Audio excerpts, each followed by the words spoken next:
what's making news in print and online. We're joined by rural podcaster and PhD candidate at Deakin University, Kirsten Dioprese. Kirsten, very good morning to you.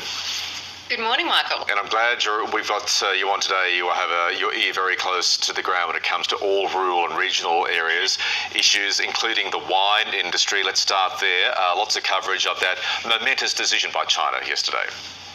Yeah, it's fabulous news for winemakers, and I appreciate you've been covering this all morning, and we heard, of course, from winemaker just a moment ago.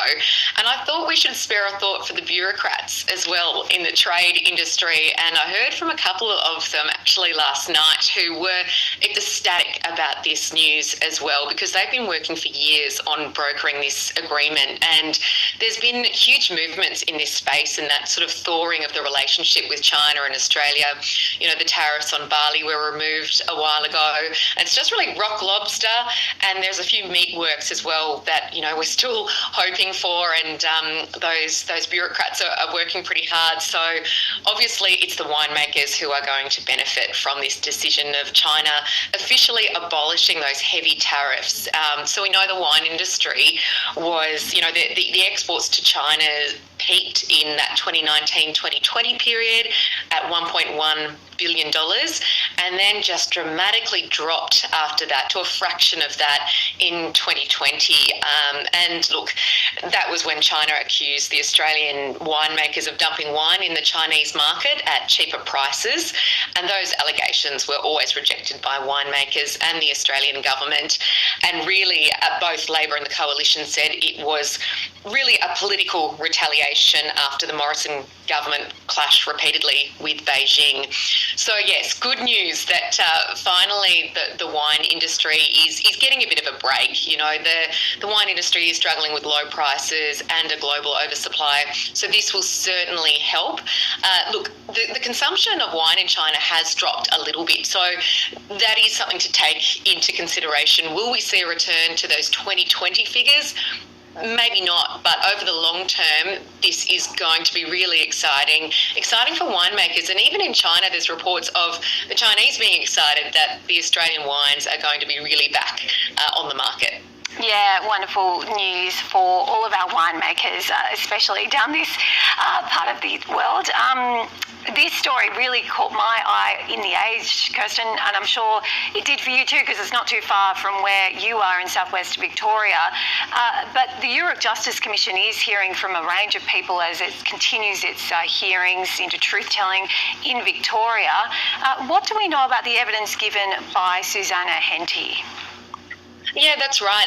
And I'm glad it caught your eye, because I think it could really, the importance of this could easily be missed if you don't know the context, particularly of the region. So the Henty name in the southwest of Victoria, where I am, is huge. You know, the Hentys were the first European settlers. They played a role in the establishment of Portland and in the wool trade, you know, back in the 1800s.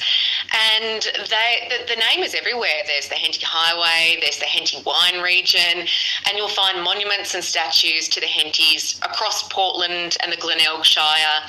And so for this, a descendant, Susanna Henty is a sixth-generation descendant of the squatter James Henty, to give evidence at the Europe Justice Commission and say that really these monuments should be taken down, either removed or the ceremonious destruction of it, is a huge thing, because there is such a squatter history here in the region, and descendants of those squatters really don't like to talk about the history which involved the massacre of Aboriginal people, particularly in the 1830s and 1840s. That was a very awful time. And you know, Susanna Stewart spoke about several recorded massacres on Henty squatting property, saying that they occurred between the 1830s and 40s.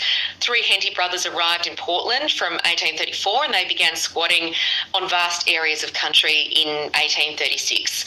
So Susanna Henty has described the process of establishing Victoria's first settlement as war. And she spoke of how she actually learned about this, that she didn't know about it until she was at university and actually went to a lecture by a Gunditj Mara man and heard that history, and then did her own investigation into it as well. So I think this is a really important conversation. I'm very interested to see where this will go in the coming months, because it's really going to cause ripples across the region. And I think it's, you know, a big thing for Susanna Henty to really talk about these monuments and basically say that the history and preserving these monuments is akin to preserving a fantasy.